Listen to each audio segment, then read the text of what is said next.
It's Gadget UK here again, back for the Can I Fix This Amiga 4000 motherboard part 2. In part 1 we removed all the components that were sort of damaged and beyond repair and around the corroded areas, etc. Yeah, so I've had these that long, I forget where they came from. I think it was Amiga kit. Yeah, always just make sure the pins are all the right height here and there. Just sometimes these can get bent, which means it pulls the pin there inwards a little bit. And always with pause, don't just commit to soldering every single point on there. Start with, well, anchor points, I guess, maybe. But then press the connector according to how you think it needs aligning on the board. And then just inspect all the different orientations to make sure it's, it's not tilted and, wonky and all the rest of it. I think that's pretty darn straight. You've got to be careful because there's a metal bracket, obviously, that slides on there. And if you get it in the wrong place, you could have problems. And it kind of needs just pulling this way just marginally. So I think as I anchor it there, I'll just pull it at the same time this side. Yeah, that looks good. It feels a bit crazy getting the pause on this stage because, there's just so much stuff missing, isn't there? So many bad traces need fixing. And there's chips missing off the board. Anyway, it's one less thing to do later.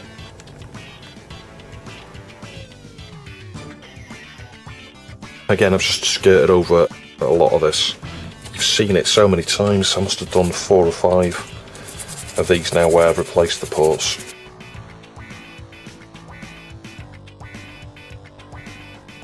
So you can see I've tinned all of the wires and traces around here, and I've started to block these here. There's like 5 or 6 here that have been, the via is blocked, soldered on both sides. So I need to just do the last 2 here, 1 here, and then maybe all of these actually, I think. And obviously on the top side a bit more tinning is required. These 3 here are going to need plugging and probably running along the length of here a certain distance, and the remainder of this 3 traces here needs tinning up. Yeah, there's quite a lot to do still, and obviously a lot of tinning up around here and lots of wires around here to plug as well. That cap needs to be moved around, I think, let's say. Plugged all of these vias here, so it's a piece of kynar through the via, soldered on the other side, soldered on this side, and then trimmed off on both sides. Solder points look okay, but we're going to cover over this with some solder mask paint and these traces here.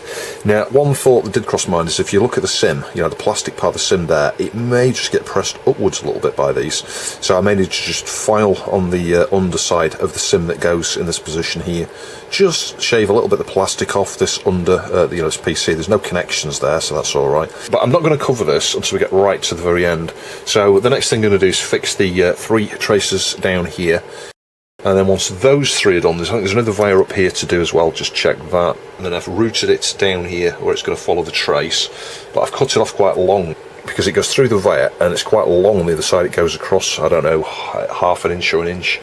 So yeah, that's why I made it longer than I need to. And then I'm just going to now, under magnification, feed it through the via. Yeah. Make sure it's nice and straight and taut. Solder it to the bit of the via that's there. Then add a bit more flux and solder here just to reflow that under magnification to make sure it's nice and straight and laid out optimally. Flip it over, stretch it out onto the trace on the other side, and then solder somewhere along the trace so that it connects all the way to where it should. Yeah, so I've got some flux on key positions here. I'm just going to use the braid here, clean up these, we'll sort that out, and then I'm going to deal with the underneath of one of the sockets in terms of these vias here. Cover that with a little bit of UV solder mask, set that, get the first sim socket back on, get a 245 here, deal with the traces that need fixing there for the 245, and then get the remaining the sim sockets in. Yeah, then I think all we need to test are the 166s here and this gal that's missing. The real-time clock stuff I could just leave off for the moment, and the capacitors we don't actually need it to test. I probably will stick 1 or 2 on there before I test it, just to make sure it's got a little bit of capacitance, a little bit of smoothing. Yeah, I will do 1 or 2 of the caps maybe up here. I think those are the main supply rail caps there, but then I figure I can hopefully test it. Anyway, let's just try and have a little slide along here.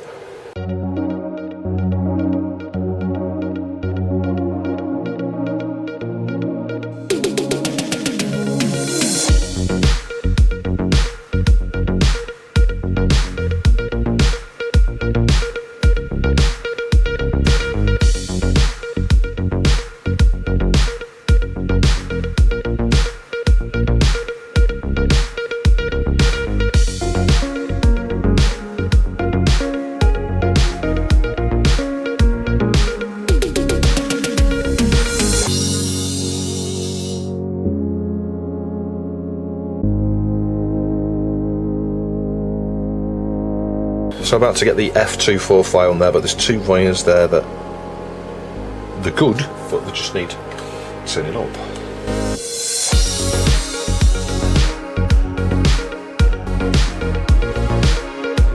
Right, the final thing before I just work out which of these traces here are broken. I'm pretty sure all the ones on the underside there are alright, they usually are, because they're under the chip. They kind of get masked from the corrosion. But these bottom ones, yeah, they always get affected by the corrosion, because they're super near the battery. So from the via to the pad to via, hang on, that second one. Yeah, I've just brought the magnifier in to help me with this. So the second one. Yeah, we've got three there that need fixing. So I'm just going to go with coil wire, I think, into the via, soldered on the other side, trailed down to where the pin goes, and then I'll get a little bit of UV solder mask there to hold those things. And there's a macro before I get the chip on. So yeah, the bottom wires I will deal with in a minute when we get the chip on. You can see how to fix 4 connections there.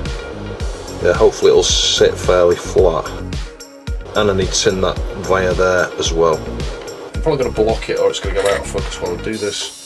But I'm just using the Heiko here because it's got a super fine tip.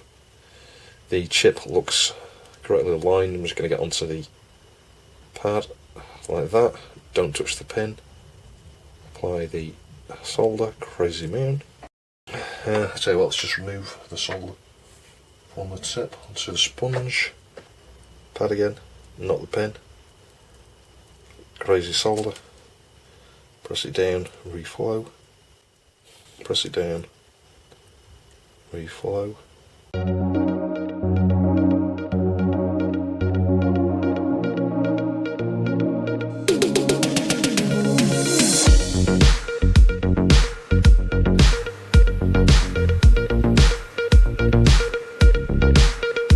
Yeah, and at this point here I've kind of shown you the best of both worlds really. You saw how I laid wires down onto the traces there, and you could set that with solder mask.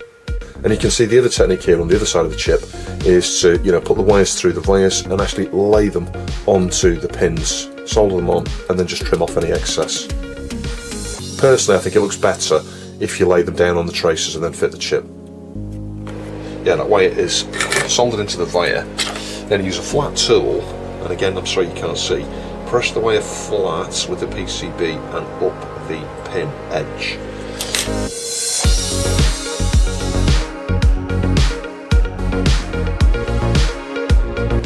That's it. So it's joined to the pin and then just twist the kind of like this in a circle, go around in a circle. There you go, snap off. And the solder point looks good. Right, that was painful, I have to admit. I didn't enjoy fixing that at all. Anyway, every connection on that 74F245 is good. So now I've kind of concluded cleaning up this area here. I can get some solder mask paint on these traces here. I may just get a little bit on the vias and things there just to help cover over them. And then we get the sim sockets back on. Right, so out with the UV solder mask paint. Let's just get a wee bit of this onto the end of my pointy tool here. It's an AWL this, whatever the heck that is. I always thought it was called a dowel, but it's not. Yeah, and initially I'm just going to just blob this over the vias down here. Now at this point I'm just going to wipe that off the tool and I'm just going to move them around a little bit. So like this one here, I'd prefer if it was further up near that cap.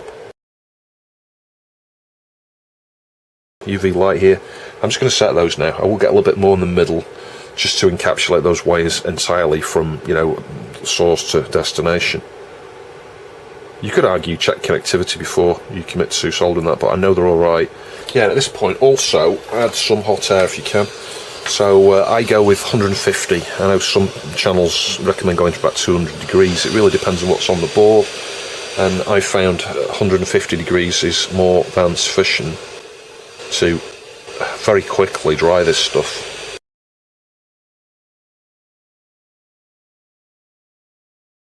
in just the right spot. So that's that area now. I could just leave that for, I don't know, 3 or 4 minutes, then come back, move the pliers over there and do that bit. You can see the point where they've come out of the wires there, those are supported in here, where there's 3 fine coil wires during the traces.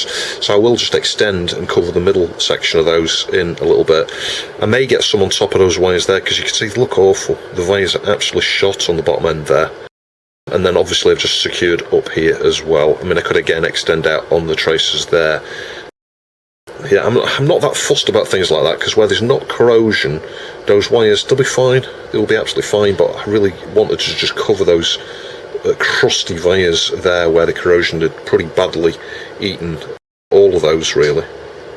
And you can see, look at the colour difference here, you can see with the solder mask, look at how that's what it should look, nice dark green. Look at what it looks like here. This is the worst of these I've seen. Anyway, all the traces here are good. I've just tested every single one of these. So again, if you were meticulous, you could try and get a bit of solder mask. In fact, I might just do that, get a bit of solder mask paint on these traces here. As we get a bit further along, they're okay. There's just the odd one that just need a bit of coating. You can see there's a bit of copper there and stuff, but all of those are good. Right, so the first of the sim sockets is mounted. You can tell actually it looks cleaner than the chip RAM one, because the chip RAM one's not been off, so I'll give this another clean with some vinegar. It is just light oxidisation, but the trick with these is cleaning them a number of times, you know, vinegar, and obviously if they're really corroded, just replace the balloon things. But these were just a bit superficial down here, and you're not going to be able to see, but they come up really, really, really clean, the 4 that I've took off. Yeah, so it's, you know, soak with vinegar, clean with IPA, use a wire brush, on certainly on the underside, but, you know, on any that are affected on the top side as well, and then do the same thing a few times. These were then left for maybe 12 months, I think, because it's, as I said, a number of times throughout this video here, I've been working on this in parts over, well more than 12 months, 2 years almost, I think. So I've just given them another clean with vinegar, and they look pretty pristine, but I put them in the ultrasonic, 5 minutes, came out looking even cleaner, and then the pins looked a bit grey, you know, like a dark grey, but no corrosion remaining, and I sprayed them with WD-40, and they look really silvery and shiny again on both sides, you know, the sides that's going through to solder and on here. So I think they're going to be good. I think they're going to be good. The worst case is we have to remove them at some point in future. Points of these wires here kind of sit between the gap on the plastic there, so there's no issue. And you can see I just got a little bit of solder mask paint here. It looks a bit messy. I could extend further out, but it was just here really that was super corroded. These are tinned up a bit. There's 1 or 2 tinned up here, but the coating is largely intact down there. And there we are, all positioned. So I've got a lot of soldering to do. On this one here, it was, because of the solder mask here, I had to press fairly hard compared to the others. Yeah, and it's a case of, you know, solder 1 point, press, reheat it, let it cool, let it solidify, and then move to the next one, next one, next one, and then on the opposite side, and, you know, sort of repeat a few times just to get it nice and flat and level and square. But yeah, I'm confident that these are going to be good. Alright, so I'm going to get the original 166s back on. Look at that one, it looks a bit crusty there, doesn't it? Yeah, and I guarantee these will probably work okay. And press the braid down and slide the braid along. Yeah, it's not easy, and you do sort of heat your hands up as you do something like this. It's one side done.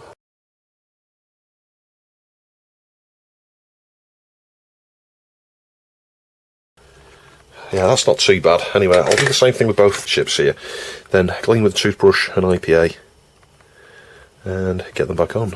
Both of these ICs soaked in vinegar for about 5 minutes, that's all. Cleaning with the vinegar now and the toothbrush, and then I'll clean with IPA and the toothbrush, and then use braid to clean up the legs. Anyway, that's come up a lot cleaner, and you can see the contamination that's come off now. There's little bits of dirt and stuff and corrosion. I removed the label because it was on its last legs. It was just literally awful.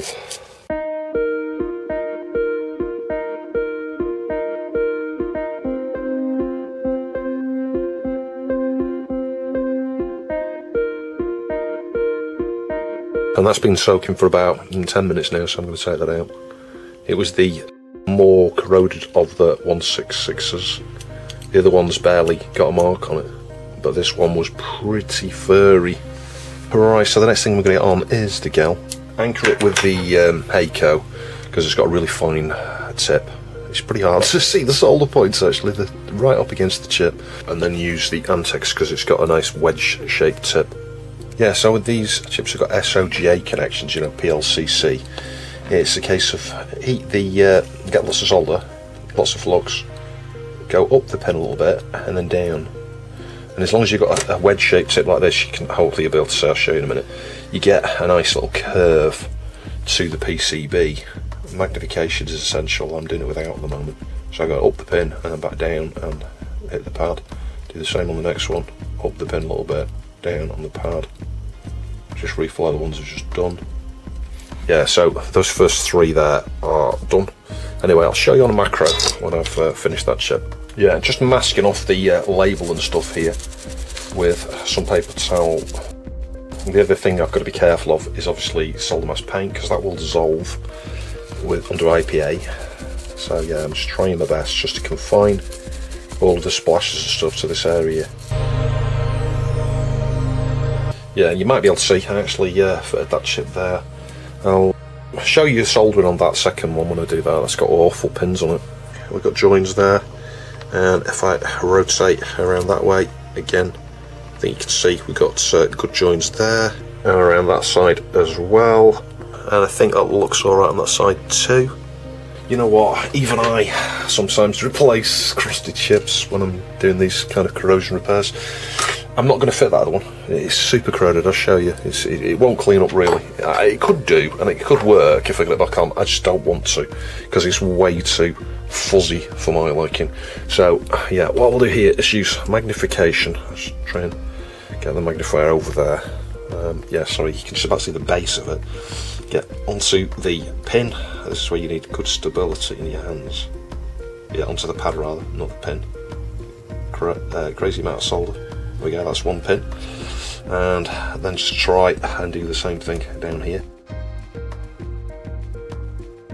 So let's try that again. I'll try and come in at a slight angle here.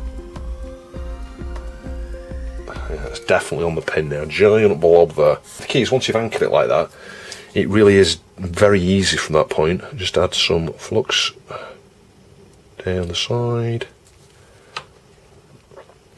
So place your bets. Do you think this is going to work? Because I'm going to test it in a minute.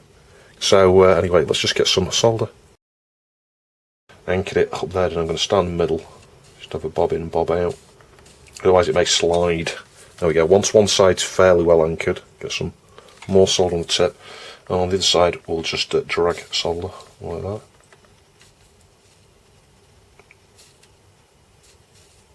Yeah, that's it. And then just revisit either side with a little drag. Yeah, I need to inspect that. I probably just got some solder on one of the pads over there, but nevertheless, you can see it's pretty easy stuff. Right, I cleaned around those ICs just a little bit, not thoroughly, because I don't want to get the solder mask paint dissolving. But anyway, we'll revisit that later. We do need to clean up this though, don't we? And we're going to need to get kickstart in there, obviously. So let's just get a cap of IPA and give this a scrub.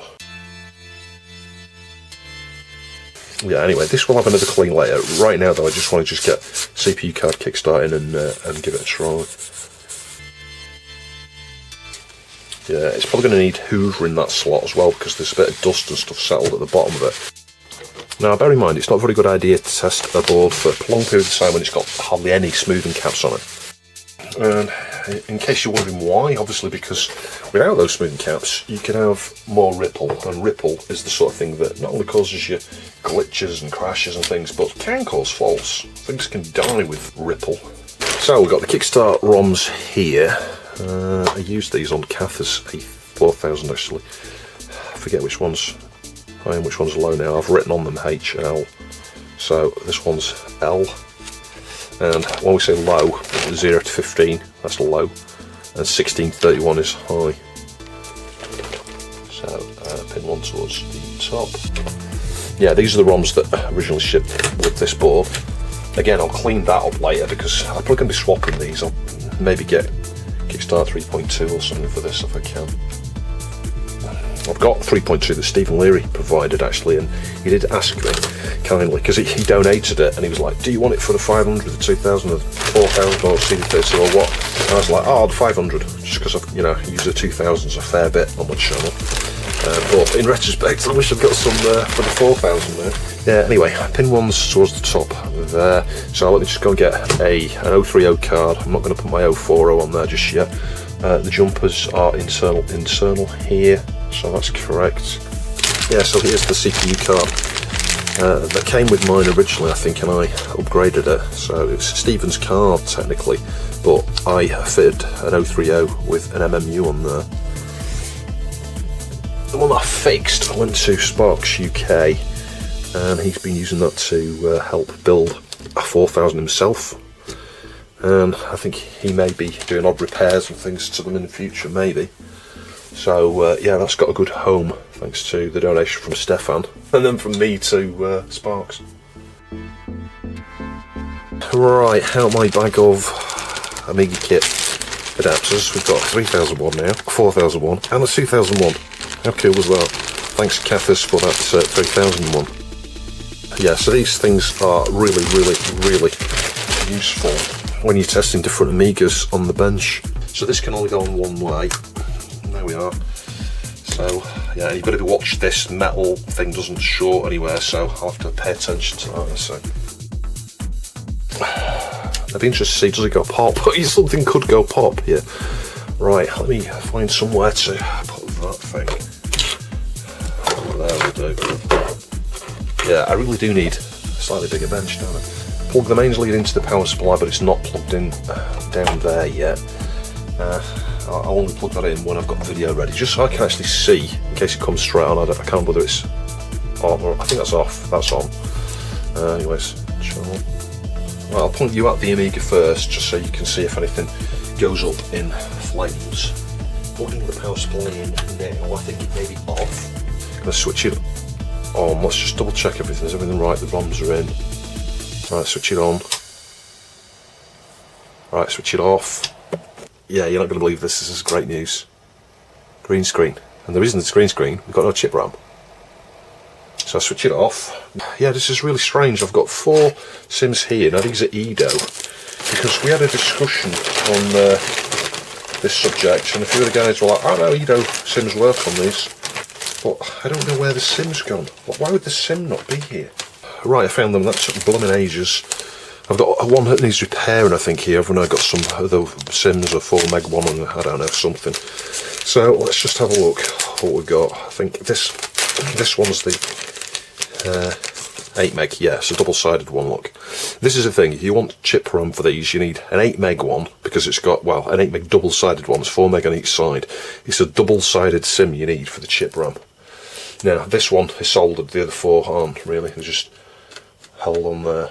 Just making sure it's off while I do this, and the wrist strap is on. Let's just push that into position, and I'll point you up, and let's see what happens.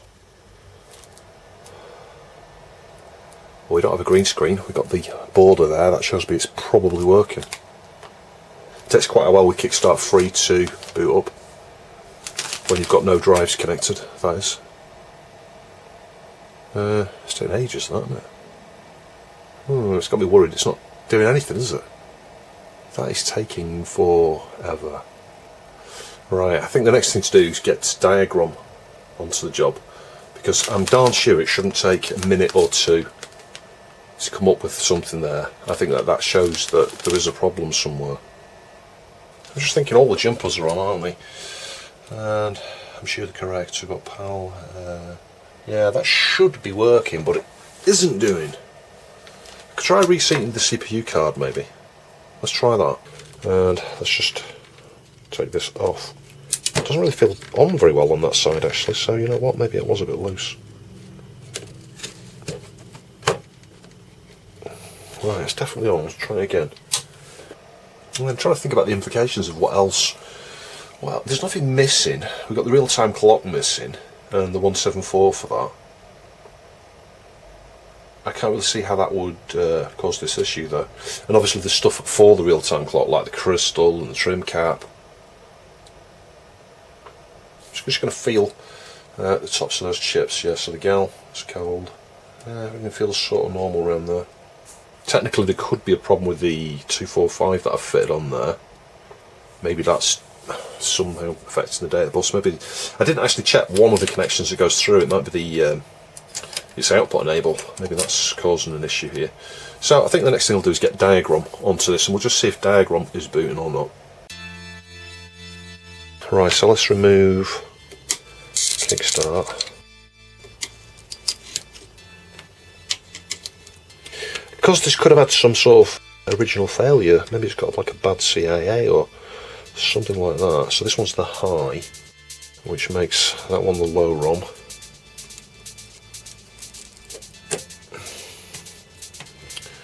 So pin 1 to the top on both of those. Let's get the CPU back in again. Probably going to be something really obvious, like one of the caps I've got missing is absolutely essential, maybe. Ah, that's interesting. Yeah, we've definitely got some sort of issue, because just watch this. Switch it on.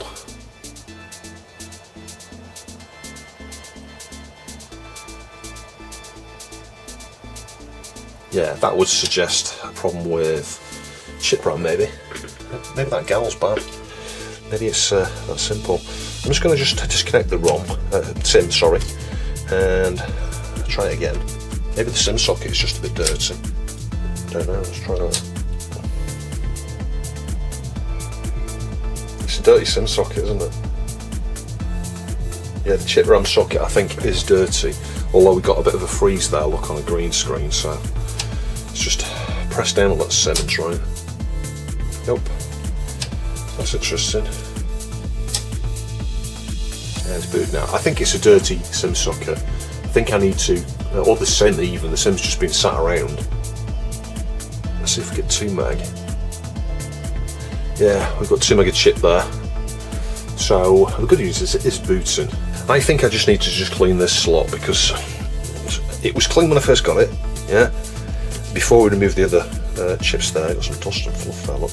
But it's just been sat here now for a very, very long time. And I think maybe what we'll do with the SIM is clean up the deoxit and then put it in when it's a little bit moist with the deoxit. Because trying to actually clean those sockets is not easy. You can use a brush like that, but if you put deoxit on it, you know, this stuff is dead expensive. It's like 15 quid for a tiny, or 10 quid for a tiny little thing like that. That, you'd use all of that just to clean that one slot. But what we can do is get some on the SIM. Use a cotton bud to just wipe this around like that. Do the same on the other side. I mean, you can see it looks pretty good, but the solder code, aren't they? Those solder never makes a good connection. And then just shove it in. Maybe even just shove it in and out a couple of different times. Like that. Let's give that a try. Yeah, I think that's it, because it seems to be booting every time now.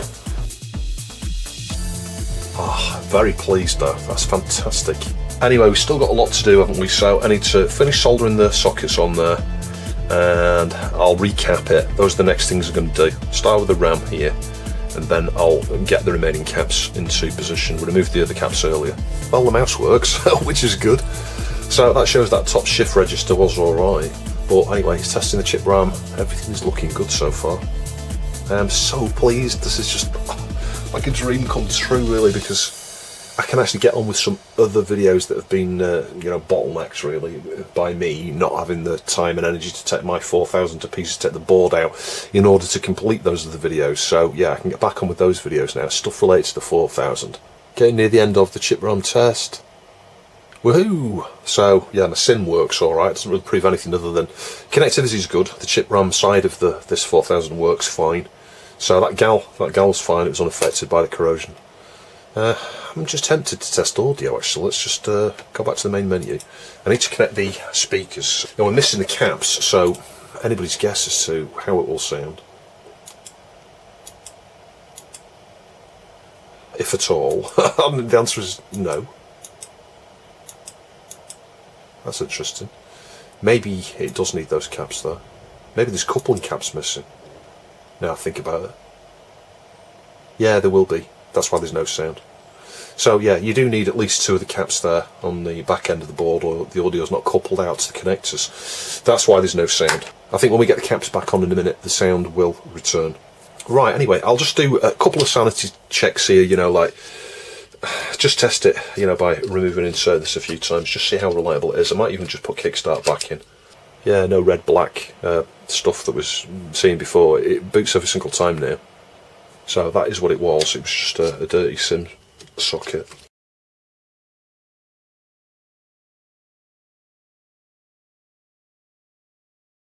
There's still so much needs doing to this, so many traces need turning up, vias, plugging, etc.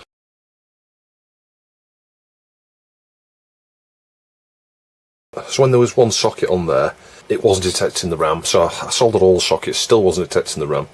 Started logic probing around the the F245 that I fitted, and when it came to one of the pins there, I could have sworn it was not connected, and I just pressed again and then it was, and then I power cycled it and it detected the RAM. So I think there's just a bad solder point actually on one pin. I've just been working my way through these Edo SIMs here, and I've managed to get up to 12 meg, so this is the final one. Just cleaned the pins, well not really pins, the PCB edge up on, so let's see if that now detects 16 meg. If it does, I'll start the test, but I need to obviously reflow that point on the 245. And I think it has. That looks like the full 16 meg range there to me. I could be wrong. Let's find out. Hey, 16384. Right, so mouse connected up. Let's do memory tests. Fast mem. Hey, it's looking good. Well, that's a successful day. Yeah, all that hard work has paid off. I'm kicking myself that I put this off for so long, but you know, when you've got so much work, you know, you need to do, you know, sometimes it can be a bit demoralising. And this is the thing, every time I look to this board I'm like, oh my god, I'd see this area here and all other stuff towards the Sims, and I'm like, oh my god, there's probably going to be so much wrong with this, but as things turn out, there's very little wrong with it. There's the 2 or 3 traces that are fixed on the top side here that need a bit more solder mask paint. There's going to be 1 or 2 fixes required around the 174, is it? Here. For the real-time clock chip. I don't know whether the clock chip is going to work or not, because it was pretty corroded around there. But there's very little else to do other than that. Get the capacitors on, clean up the solder points underneath the memory, you know, turn up a few things on the underside. These need cleaning here, because they're really dirty. They're very green, and around Buster is a little bit green, so it wouldn't surprise me if Buster didn't work, you know, the Zorro stuff didn't work at this stage. And there we go, getting near the end. 16384. Good, I think. Oh yes. Super messy cleaning this up. I've been at this for 20 minutes with cotton buds already. And of course with cotton buds you can't get in between the 2 strips of pins there, so yeah, it's a case of tilt the board, maybe start up this end, being careful not to break those wires.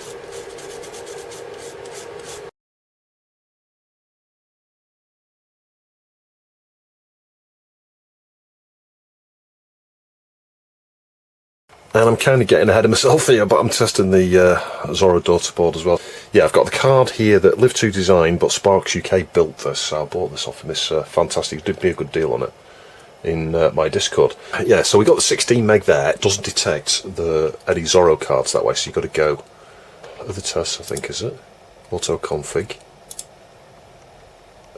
Yep, so Zorro 3 card detected.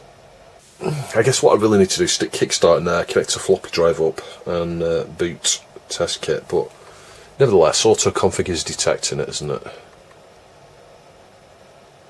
You can do it here, you just need to know the range, I think. I just thought there was a way to test the Zorro stuff in here. I'm not sure there is without doing a manual memory test. So a lot of tinning under that area there. Obviously this has been working even cold. Tested this morning here, working really reliably here. So just having a quick clean with a cotton bud and IPA again here now for about the 7th time. I just like having to go over this a number of times here to cover all of these traces. And I've reflowed all of the little caps and resistors all around here. Everything around there looks super clean. It's just a question of whether I broke any traces when tinning the pads there. Because that's the thing, when you drag the braid over, you can quite easily damage what looks like an okay trace. You know, the corrosion just and the heat ultimately just leads to a bad connection. Anyway, I am pretty pleased with how this area is coming out.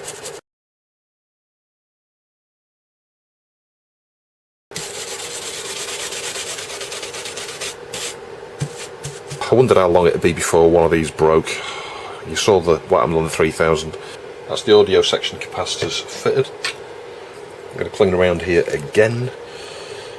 It's good to clean the same area a number of times though as you do different bits of work on there. It just gets cleaner and cleaner and cleaner. So these two here are the audio coupling caps. This is why there was no audio earlier, because you've got no capacitors on there. You've got no AC coupling of the signal. You know, the signal is literally just disconnected from the phono connectors here. It doesn't make it out. The other one's just for smoothing all the different supplies and things around here. You've got plus 12, minus 12, probably one for plus 5 somewhere, and I think there's one on the VREF, you know, the 2.4-ish volts. That'll have a cap. But none of those would cause you to get no audio unless they were shorting the supply out. So the next thing I'll do is just clean around here with con buds. We'll lift this minus voltage regulator up. I don't know what it is. Is it minus 5 or something like that? I think it is. Yeah, look, it's pretty crusty under there. Lots of dust and fluff, look. But yeah, I'll just have a clean with cotton buds all around this area.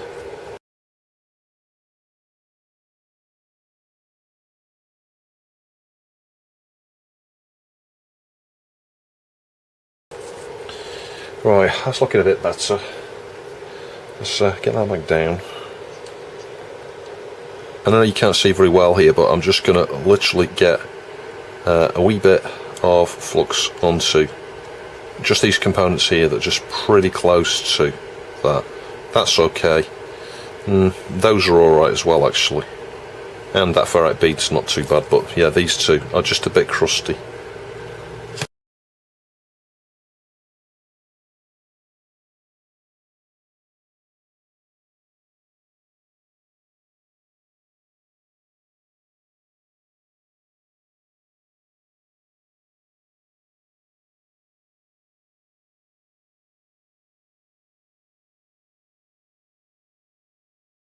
I've omitted showing all the recap here because I've covered it so many times before. There'll be a link top right to a video where I've done a recap on 4000. Right, we used the mouse you saw me fix in a previous fairly recent video. And it's on. Right, ready? 3, 2, 1. We had an interesting discussion actually in Discord about these sims, and this is why I've got Edo RAM in here, because there we go, that's full 16 meg now. Yeah, there's a few people saying Edo sims don't work, and then we've got 1 or 2 people saying they do work. Well, I don't know. I mean, right now that's Edo RAM, it's working. We've got 16 meg again. Let's just test the audio, because that's what I am keen to hear. Hey, hang on.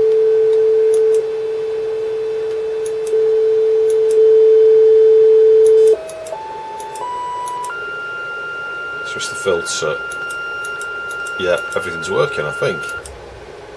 Play a test module. Oh yes, fantastic. Looked out with this one, really, haven't I? It's been a lot of work. I mean, I've spent incredible hours, really, over a long period of time. I think this is one of the messiest ones I've had to repair, even compared to the 2 terrible fire ones. This just seems to have taken me forever, and I've not been any more meticulous than previously. Right, so let's get Kickstart back in and connect up an ID drive, I think. So now with Kickstart in there, come on, give us a sticky disk in screen. I need to get some new ROMs for this, don't I? Maybe 3.2. Yes, fantastic. Oh, I caught my arm on the LED cable. That looks nice and clean, crystal clear. Very pleased. Compact flash adapter on there. Just make sure that is on properly. That's it. And I've got the card here from my 4000, my cased one, that is. I think it does need separate power actually, so God, that's awful connection. Yeah, it wouldn't surprise me if that didn't work on the first try. Let's give it a try. Hey, set an ID. Yay, there we go, I think. Yeah, it took quite a while, but it's yeah, it's not an especially fast processor we've got on there at the moment. So let's try some games. I've played the heck out of this game over the last 2 months. I can get up to level 96 almost consistently, unless I have a bad round and then I usually lose all my lives by about 50 or 60 or something, but generally I can get all the way up to 96 and then I get stuck. 96 is an absolute pain.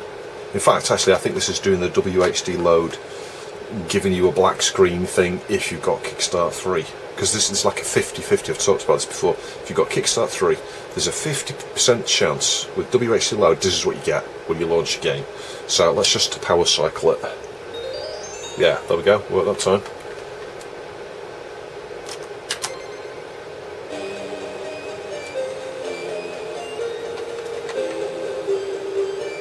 There are some bugs in this game as well. I don't just mean like one or two. Hang on, we can't jump up. So we do have a problem with the joystick. We can fire, we can go everywhere apart from up. So yeah, I think we've got, let's move the joystick put around. Yeah, we've got another fault. It's probably going to be a cap or a trace or something around there. So we didn't get away without any issues, that's for sure. Yeah, anyway, as I was saying, there's a number of bugs in this, 4 or 5. You get the little potion thing where you collect the little stars and stuff. You can end the round and then get that potion, and then as you're collecting the little things from the potion, the round then ends because it knows all the enemies have gone. And then the music gets messed up as well. You can have the wrong music playing at the wrong time, and sometimes you've got to wait a number of levels before the music corrects itself. And the other thing that annoys me about this version, even though it's really, really good, this is my favourite version, the other little thing that needs fixing is when you can bounce on bubbles, yeah, but if you're, say, moving sideways on the stick, it classes as a bounce if a bubble is underneath you. So lots of times I've ended up dying accidentally, just by virtue of trying to move to the right as a bubble passes underneath me and I bounce off it upwards, and that's not what you want. You really should only be bouncing off something if you're going diagonal up or up. But we've definitely got a problem with the up direction here. I'm going to try it with the Zorro bridge again, the RAM board from Live 2 that Sparks UK built and sold me. It looks incredible that he's done such a good job. He did say he only sold the RAM and the CPLD, but look at that, that's absolutely gorgeous. Anyway, let's try it with that again. I'm just curious to see, will we see the 256 meg in Workbench? Make sure nothing's shorting anywhere. Switch it on. Oh, I've got an error, defective. That makes me think we have a bad connection around Buster. See that? Defective. Let me just clean the card, just in case I've got like a greasy fingerprint on it or something. Yeah, still showing as defective. Let me disconnect the Zorro bridge. Yeah, let's strap back on again. Let's just remove the daughter board and clean the daughter board edge up. I'm not sure if there are any active components on it. There might be the odd 7 forces. Yeah, there are. There's a couple in the middle there, so you never know. There could be a fault with this. It could just be this that's a bit dirty, because the corrosion sometimes gets into that slot. And we've got defective again. It's not this card, because we've got the Zorro 2 version of the same thing. Got to go faster. And if I switch on, so yeah, it's saying the same thing each time. Yes. So in terms of the Zorro issue, can you see here? It looks a bit fuzzy. I actually think this is the issue. So I'm just going to clean around that with vinegar and a toothbrush. Then just inspect, see what the solder points actually look like, but there could be some conductivity there. Yeah, so I've just got some vinegar around that.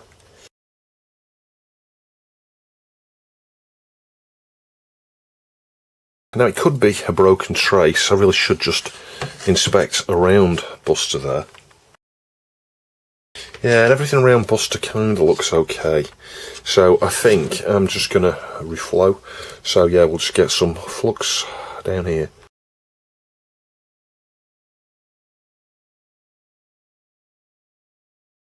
Anyway, I'll report back. You can see I've done the first 7 or 8 pins there. Right, thinking about this, my best guess, it's going to be another Occam's razor. Here, one of these wires, because just looking on the underside of the board, there's a number of traces. Few of these here go up towards Buster, actually. So I think that's what it's going to be. So I'm just going to get some really fine coil wire and plug all of these wires around here. Right, so I have to admit, I did spend a few hours messing around, plugging wires here. The thing I didn't consider doing is trying a card in a different slot here. Sparks UK just suggested this. Is it just the top slot? So I tried it in the next slot down, it works. And the next one works, and the bottom one works. So it's just this top one. Now the thing is, someone's been tinkering with this. You can see someone's messed around with the resistor array here. That's been replaced. Someone's been tinkering with the solder points here, tinkering with the solder points here, tinkering with that resistor array there, and that one up there. So I don't know what's happened to this. And the thing with the top slot is there are 2 pins there with pads circled. They're not soldered. Now, they may well not be connected on this side, but you'd think they'd be connected on this side. So why would you not solder them? Every other one has got those pins soldered. So you know what? It could just be that. But then how has it got like that? I don't know. I don't know. Is that a from manufacturer defect? Are these corrections from manufacturer, or has it had a repair? I don't know. Anyway, I'm going to solder those 2 pins and just retry it, because I can't help but wonder if that's got something to do with it. Because those 2 pins on every other slot are soldered. I just find that too much of a coincidence. But I mean, look how blobby the solder is in places on this. It's awful. Anyway, where are the pins now? I can't see the darn things. They're here. Yeah, so I had a freeze frame here, just try and close up on those 2 pins. This is as best as I could get, really. I should have took a photo, really, in retrospect. But those pins had no solder on them at all. Why would someone remove the solder from those 2 pins? Was there some sort of mod that had been done in the past? But all of the work with the resistor arrays and things kind of make me think that there was a fault with this and someone was trying to resolve it. Maybe they swapped the resistor arrays out. I don't know. Anyway, yeah, back onto soldering those 2 pins. Yeah, there's just 2 pins there that are not soldered. Don't know, the solder's not flowing very well there either. Anyway, I can't really see anything else wrong with this. It definitely needs cleaning up though, because the solder points are just terrible in places. Look at it in the light there, you can see the flux on it. You know, there's a possibility that this daughter board did not come with this Amiga.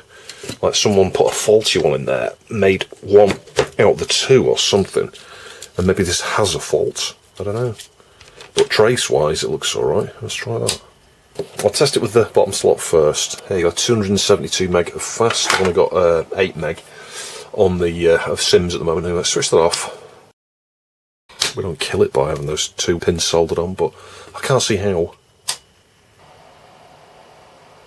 Now hit the IDE, but then is it going to go red screen? Oh my god, I think that's actually the issue. 2 pins not soldered on it. From manufacturer. That is unbelievable. Why? Yeah, it's working. Why? That's just bizarre. Yeah, so I've come to the conclusion that that was wrong from manufacturer, actually. And I think that maybe someone swapped the resistor arrays to try and resolve the problem with that slot. I could be wrong. Anyway, you can see I've loaded a demo there. The sound is not connected at the moment, we'll just connect those cables up. Yeah, this uses a lot of RAM, so it's using that 03 RAM actually, because I haven't got enough RAM for this demo in terms of the Sims.